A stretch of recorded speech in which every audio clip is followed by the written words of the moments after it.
Good evening, everyone, or good afternoon, rather. Hi. Hello. Hello. The YouTube link is live and it is in Board Docs, and we'll just wait as folks join. Okay. Thank you, Christina.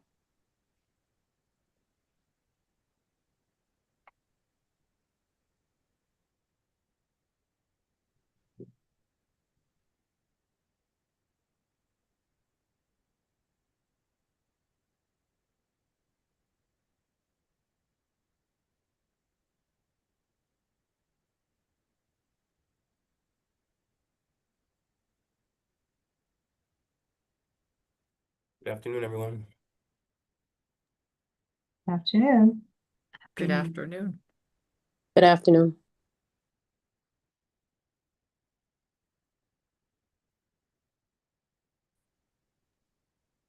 What is your pin, Attorney Wilson? Your pin on your suit jacket. It basically it's a Hartford pen. Oh, Um, nice. I can't quite tell. I was wondering. That's like a glare, so I can't make it. So it's Hartford? yeah, I found it on that interesting art shop on Pratt Street. It just says Hartford on Hartford it. Prince. Hartford Oh, Prince. Harvard. Yes. Yes, They're great. yes, yes. So I was like, I have to have it.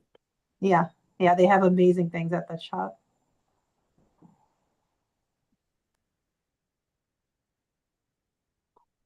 Yeah, you go in, they have so many things.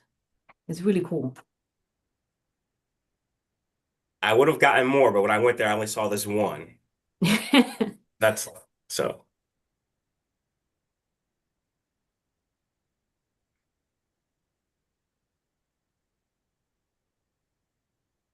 Oh, let me check. Are we expecting any more people, Christina? There's nobody in the waiting room. I do know Corey, Mr. Mills is not, he's on vacation, but I believe the rest should be joining on policy, so that would be, well, Mr. Wilson did say depending on how his job the day, but the rest should be, yes. Okay. All right. So maybe we get started then. Okay. All right. Well, good afternoon, everyone. Thank you so much for joining us in the middle of, well, tail end of the summer for the Policy Committee meeting. My name is Ruth Fortune, and I am the chair of the Policy Committee. We have a few things on the agenda today.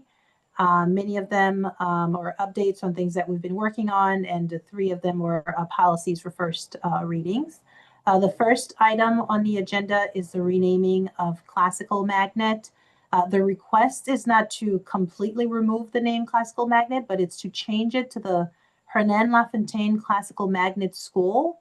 And we requested an internal meeting which involved the school principal to discuss if the board was to vote to approve the renaming, how do we operationalize that renaming and how do we implement it in a way that's not disruptive to the school and to the district? And I will turn it over, I believe, Attorney Wilson for an update on that meeting and what the findings were to inform how we will proceed as a board in terms of the vote. Absolutely.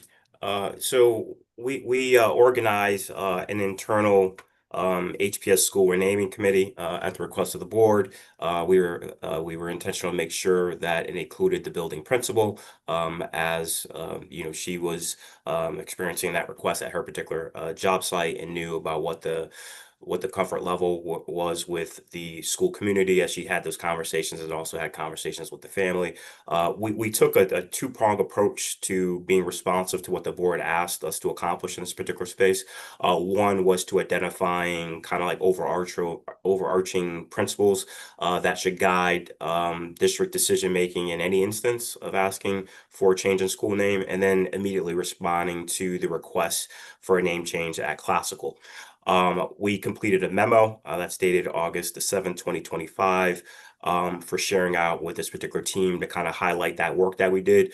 But specifically to the renaming at Classical, one of the items that's contained in there was, are there any non-intended costs? How we handle for those kind of things, and what would be the least impact to that particular community if the board votes to change the name.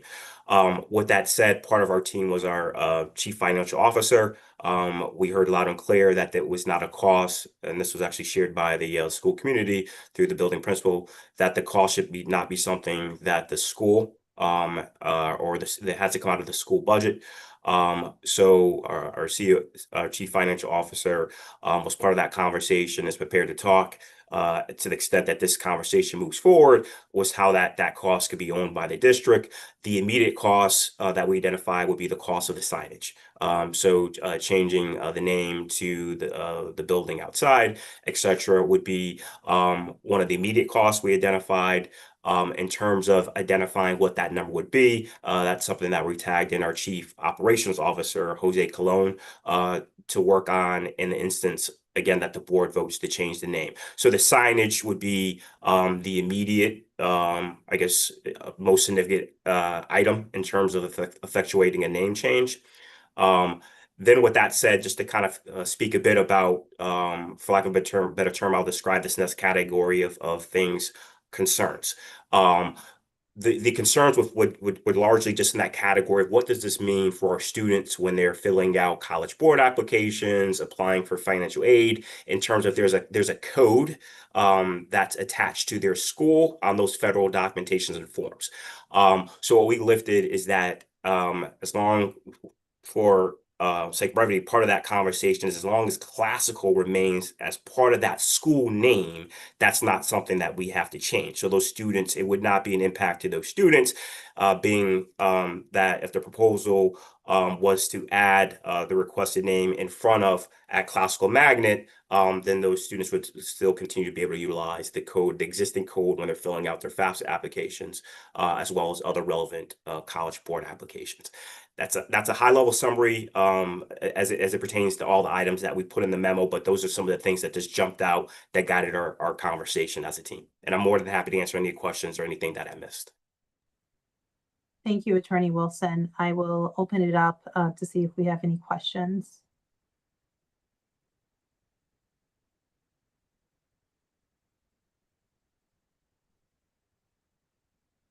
Okay, I don't see any hands up. Sorry, I can't figure out how to raise my hand. Sorry. Go ahead, Jen. My only question is not so much related to the cost or anything like that, but really just related to the name change itself.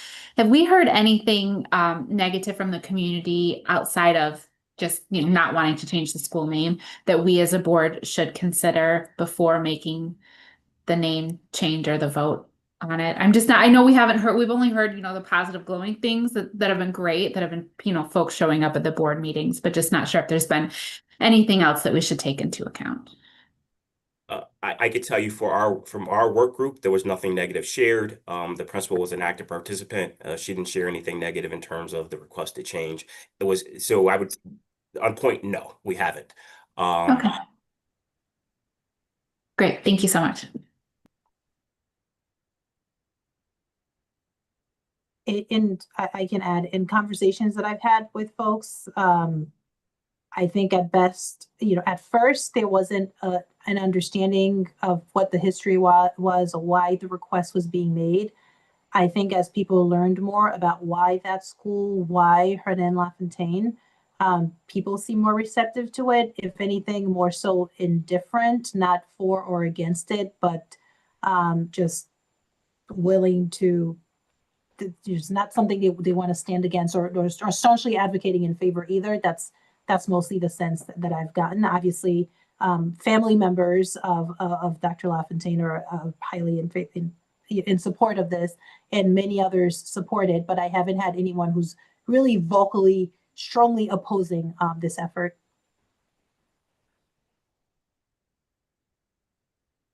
Do we have any other questions? Okay, Attorney Wilson, I'm not sure I received the memo. I know you have it, and I believe it's supposed to be shared with me, but I'm not sure that I've received it. So I'd like to read it, certainly before the full board meeting on August 19th.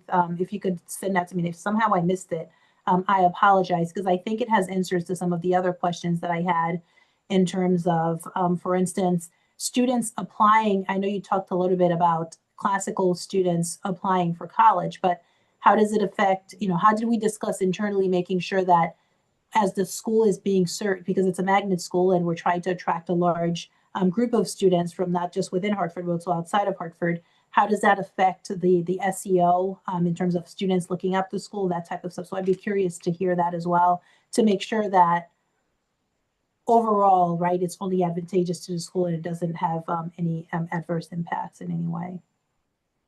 Absolutely. And that Resco piece too was a part of the conversation. The marketing, for some of the families is important for the marketing and the magnet aspect of it, that classical is still a piece of it. But yeah, those are points that we also made sure that we definitely discuss them, and we do mention that in the memo, and I'll make sure that the team here has a copy of it. We also took the opportunity, there's some links on that memo just that speak a bit to the history. We linked first of all to the directory of kind of like our school names. And we also took the opportunity to share out with the team a commission report by a former superintendent that talks about the history of all the schools in the district behind their current names. So that's part of that communication as well. Okay, all right, thank you. I don't think I see any other questions. I'm not sure if anyone else is unable to raise their hands. All right, seeing that then, thank you, Attorney Wilson. We'll move on to the next item on the agenda, which is the contract amendment for A Brand New Day. And I will turn it over again, I believe, is it to Attorney Wilson or to Miss Jennifer Jennifer Hoffman. okay, Ms. Hoffman, go ahead. Thank you. Thank you. Good afternoon, everyone. This amendment is in regard to the contract A Brand New Day. The purpose of the contract is to fulfill mandated BCBA services outlined in the student's IEP. This contract was initially brought to the board in May 2025 for an increase to $165,999. The total amount, over the last few months, we have received additional invoices for this particular contract. The total amount exceeding the board approved contract is $35,959.70 due to those additional invoice services.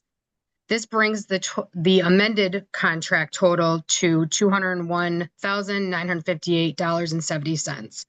While there is an oversight, we do have this contract in place to provide a free and appropriate public education for this particular student in their least restrictive environment based on their IEP. What I do want to highlight is that there are oversight measures that have been put in place since this May amendment. And first and foremost, beginning with the finance department reaching out to the vendor to assure that we would not receive any additional invoices for the 24-25 school year. I've also put in place a monthly check with the accounts payable team to monitor timely payment of the invoices against the board approved amount. And the last measure is that the CFO Richards and I will be having a standing meeting to review all contracts on a monthly basis so that we can ensure that contracts are in place and not exceeding the board approved amount.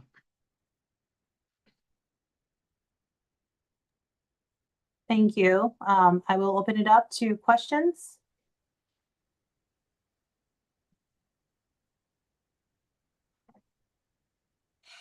I have one. I'm sorry. Okay, go ahead. Can you hear me? I'm in the airport. We can hear you. Okay, perfect. I might have missed the beginning part there. How did we get to this point here, where Sure. we have this 36,000 additional amount? Yep. So the amended contract was up to $165,999. There were additional invoices that came into the district in May, June, and as recently as I'm being told today, which total that amount of $35,959. So that's how we're getting to that increase. Because the services are based on the student's IEP, we know that those were services rendered. And so we're working with that particular vendor to ensure that invoices are sent to the district in a timely manner, particularly on a monthly basis, and not at the end of the year in a bulk fashion like they happened this year. Okay, so they were missing invoices that wasn't taken into account. Okay, Correct. all right.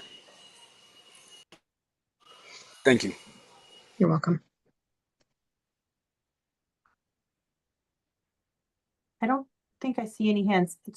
Oh, go ahead, Yeah, Board Member Walker. yeah, thank you, Chair. Yeah, I guess Director or Hoffman, is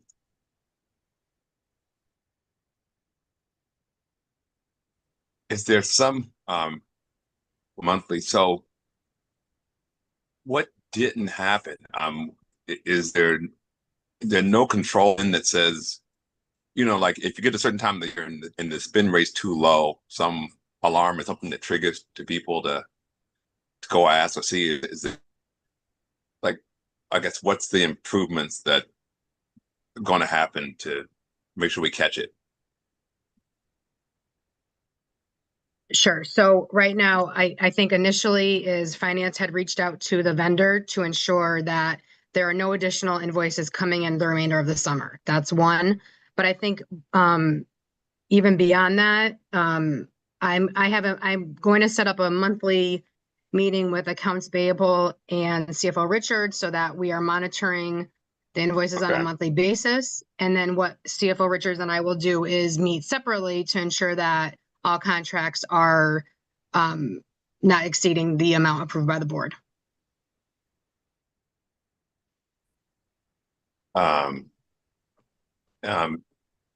yes, I think that sounds like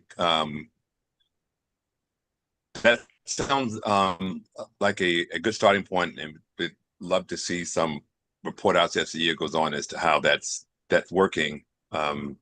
Yours is mission critical in this way because you have some of the largest contracts that we give out.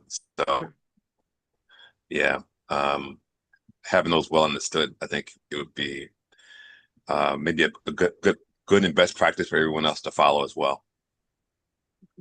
Okay.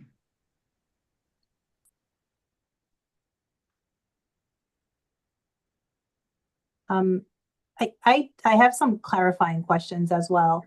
So based on how you framed this, are you saying this is additional billing because of one additional student receiving additional services due to their IEP? Or is it multiple students, or do you know the number of students? This is one student. And so based on a PPT decision to increase services, this is where that overage occurred. Okay. So when this vendor, right, this third party knows how much the board approved in the contract, and they knew they were exceeding that amount. It's just so surprising to me that even though they're exceeding what they know the board approved contractually, they still sent the invoice this late in the process. And it's also concerning that, I mean, for all we know, this may not be all of the services, because if we're receiving invoices as of today, what's to say there's not more outstanding services rendered that we haven't received an invoice for? I guess just in terms of their internal procedures, I don't understand how they went and delivered services that the child needs, yes, but they knew was not approved for without any conversation with the district. Can you speak a little bit to that? From what I'm being told by finance, we're getting invoices in that occurred prior to this amendment, which occurred at the end of May. So I think that oversight with finance will support us not being in this situation moving forward. In terms of going over, I'm being told we have invoices from May, June, and July as of today. So whether that was the vendor sending or us just like closing out, I can't exactly speak to that because that's finance, but like I said, I think the resolve is making sure we're looking at this on a bi-weekly basis so that we don't run into it again.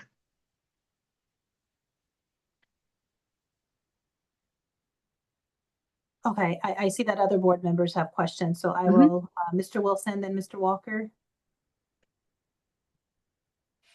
Yeah, thank you. Okay. Now I have some more clarifying Mhm. questions. Um, okay. How do we, okay. Has the vendor explained the backdating of these invoices? I guess is my question. So are the invoices we've received just as of recent, but they've been backdated to that time frame? What is the process of us ensuring that those services were rendered, or to the student? And if we are, I guess a second question, if you can answer the second part as well, if PPTs are getting updated, which they do, what's the process for us in terms of if we've already allocated a set amount of funds to a particular vendor, that vendor is overseeing a particular student, PPT changes what those services look like. How do we then reconcile that, or how does that vendor then turn around and reconcile that with the board, or is that something that they should be eating the cost on? So I guess that's two questions. Sure. I think I can take that PPT part. The amendment was in response to the PPT.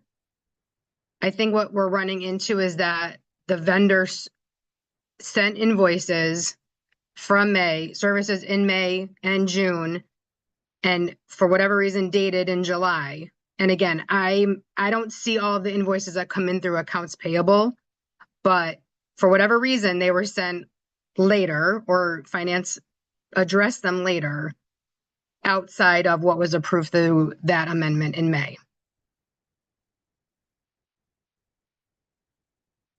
So the IEP was in place and those services were provided during the school year.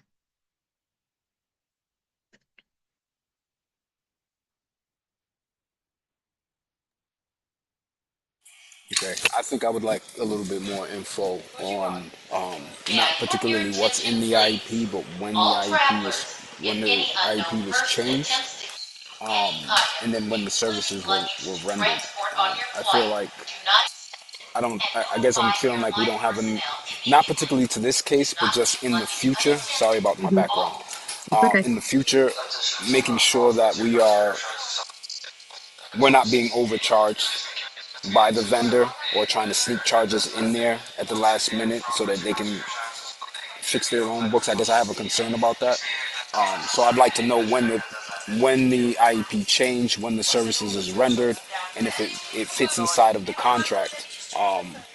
And then so that we can make a better rules for later to ensure that this doesn't happen. Sorry. I agree with that. And like I said, I think these scheduled meetings with CFO Richard and the accounts payable team will resolve that. Okay, thank you. We'll be able to match invoices to the IEP. Appreciate it. Board Member Walker? Thank you, Chair. So, Dr. Hoffman, I guess per your conversation with the chair, I want to recommend kind of modification to your PPT in terms of the exit criteria, right? As you described it, it was agreed that a enhanced number of services be offered. So to me, that should trigger somebody on as they're exiting that PPT to assess whether there's some financial implication to that. And then if so, then begin to launch into some planning initiative, because my feeling is a lot of this will look cleaner if there was some trail of services where we're talked about, someone anticipated and did some planning and say, hey, this is going to look like another $25,000 worth of services to do these things.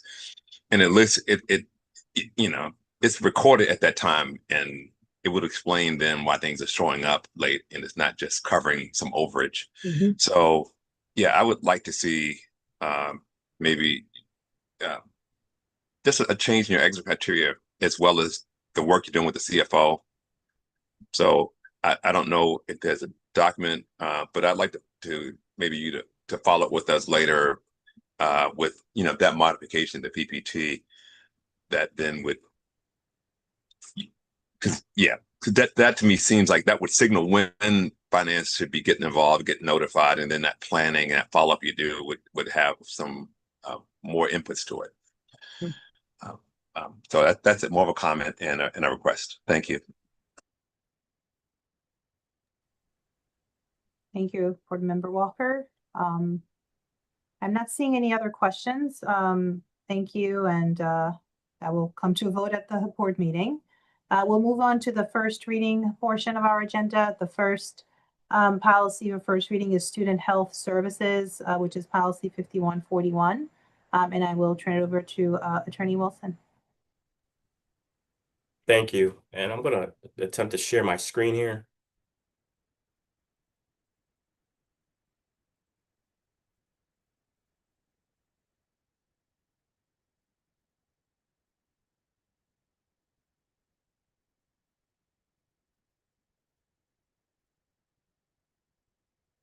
Okay, so the first policy, we have three. Hopefully everyone could see 5141 there on my screen. Yes. Okay. If I could just preface this by saying, in what I'll call the off season, the internal team took the opportunity to kind of do our own internal audit about policies that we wanted to bring before the board. The first three that you're going to see here today regards to health services, and in that end, we have Deb Kamitis here that can voice overlay some of the changes that we've made. This one is a pretty quick one. The only change here. So this is the health services, student health services at 5141. The change on this policy just brings us up to date as to how we describe that emergency information cards. And the change is just containing emergency contact information in terms of how the schools maintain files. And that's the first sentence of that last paragraph before the legal references. And then it also talks at the last sentence just by updating a practice and procedure consistency in terms of that sentence should read, when immediate medical or dental attention is indicated and when parents or guardians cannot be reached, the student will be transported by EMS to the nearest hospital. Deb, do you want to add any additional context to that, or did I do okay job capturing that change? You did great. This one is pretty straightforward, I think, just those changes that Attorney Wilson mentioned.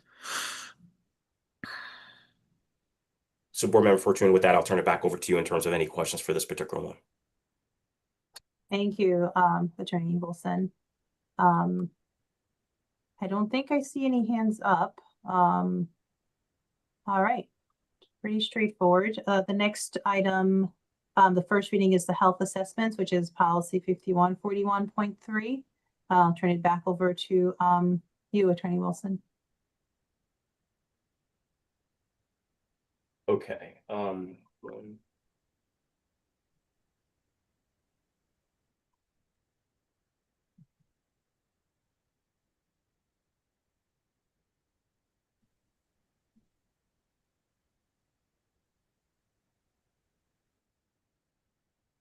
Okay. This item, while we have it calendar as a first reading, this is probably more of a discussion item that we want to make sure that the board had some insight and visibility to. So this policy is our policy at 5141.3. What you're looking at now is the actual policy. That we didn't make any substantive changes to the existing policy, but we did a lot of redlining and updating on the regs that accompany this policy. And I know why we don't typically talk about the regs in this space. We just wanted to make sure that this team had visibility to some updates and changes here. So we just kind of wanted to talk through them a bit in this space. And with that, as I scroll down, Deb, could you voice over the changes that we made here? Absolutely, thank you. So anything related to our health assessments, screenings, or immunizations follows the Connecticut DPH guidelines. So the updates to the regs just bring us up to date with those guidelines. There have been some changes in immunization requirements, and a lot of the blue there reflects those changes in the immunization requirements for children to attend school. And that's all of what you see pretty much here on this page. If we keep going, this page here talks about immunization exemptions. And this also is an update to the regulations. Connecticut state legislation repealed the religious exemption clause, if you will, in 2021. So this just changes and updates the regulations to reflect that. If children have a medical exemption to the required immunizations, it talks about that as well, what they need to supply. And then here you have just more of updating to reflect the Connecticut DPH guidelines. And then we move down to health assessments, when health assessments are required, in what grades, what a health assessment, what is involved with a health assessment. Talks about screenings. Again, we comply with the Connecticut, with state legislation about what grades and what screenings need to be done. And then there's a small section about athletics and requiring a physical every year. And that's basically it. I would say the regulations are still somewhat of a work in progress, but we have made a fair amount of edits and updates to those. I'll pause there for any questions.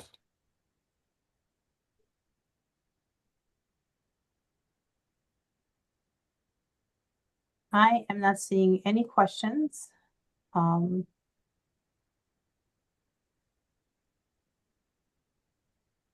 So we will move on to the final policy, which is the opioid overdose prevention policy 5141.213. All right, so I'll flag for the board here. We have a policy at 5152 that's titled Administration of Student Medications in the Schools, which speaks like high level, kind of gives us definitions. Principal, nurses are talks about the cumulative health record. This particular policy that we're sharing out was a CABE recommended policy. So this is an entirely new policy. So the red lines the board is seeing here are not to an existing policy, but us just kind of redlining the K policy that the board will ultimately see without the red lines in it, but just the kind of sharing for visibility, the work we did to the K policy. The title of this policy would be opioid overdose response. So now we're actually unpacking and pulling out a policy specific to this response for this particular item, which is new. As I indicated, while we have an administration of student medications in schools, that's very high level, doesn't go to this level of detail as this particular response. With that, I'll turn it over to Deb, similarly to kind of just overlay what we have here, please. Absolutely. Attorney Wilson, do you want to scroll down like you did before? Thank you. So, right. So we have, and again, like Attorney Wilson mentioned, this is from one of the model CABE policy that we looked at. So first, you'll see some definitions of overdose, explanation of what Narcan is, what opioid means. Then it talks about delegation of responsibility, that the school medical advisor will create the protocols surrounding administration of Narcan or naloxone. Every year, the school medical advisor will create or renew a standing order for staff members who are trained to administer naloxone. It speaks to the stocking of naloxone in the buildings that the school nurse and I oversee. And again, all these red lines, the model policy gave us a couple of choices for language. And then it goes into the storage of naloxone. And then after this, we have the regulations.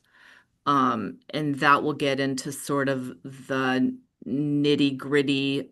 It will talk about, it's a little repetitive at the beginning, but then it talks about signs and symptoms of drug overdose, when to use naloxone. It talks about the standing order again, a bit about training staff members to administer naloxone, and a little more detail about acquisition and storage of the drug. And then you'll see signs and symptoms, and it goes into actually how to administer it. And then the appropriate follow-up. So there's some additional work that we have to do internally to the actual regulations. We've cleaned up the actual policy here, but we just wanted to share that out for visibility to the board. That's the work we're doing on this particular policy. The next one you'll see will be a cleaner version, unless there's any edits that the board wants us to make to what we shared out. Thank you for sharing that information and for going through it. Do we have any questions? I think I have just a couple of quick questions myself. So what is the current process now that we don't quite have an overdose response policy? If there is that issue, how do we deal with it in our schools currently? I would be happy to take that. Thank you for asking. So we implemented district-wide Narcan in all of our schools in January of 2022. So we have our own sort of health services best practice guidelines that the medical director has given us, that's transmitted to the nurses. This is just the board adopting an official policy, but in practice, we have had Narcan in the schools for 3.5 years. Does that answer? Yes, it does. Oh, Thank okay. you. Because I was also thinking about, the cost to acquire them and so on, but it sounds like we've had it. We're just catching up with the practice that we've done by having a policy in place. Yes. Okay. For number And- 14, I'll add just by way of kind of like analogy, with that last policy, how we were talking about the religious exemption and how that was, no longer required in law. We made that pivot as soon as that actually change in law happened. But as with some of the policies, they are not in immediate alignment to us as a team and as a district making immediate updates that might be required or changed in law. So we do that space as part of the work in our district safety team and make sure we're pushing that down. But we're also taking the opportunity by way of analogy in this space to make sure that the policies that we do have on record that are easily accessible through our website, et cetera, are in alignment with how we do things as a school district. So this would be an example of kind of just making sure we're in alignment, but we absolutely do have protocols in place. Perfect. Thank you. I appreciate that. All right. I think this concludes all the items on our agenda. Thank you, everyone, for taking the time aside on a wonderful summer Monday. Any other topics or questions that folks had? All right. Perfect. Well, thank you all for your time. Have a wonderful afternoon, and to see you all at the board meeting on Tuesday. Thank you. Not tomorrow, next Tuesday. Take Thank care.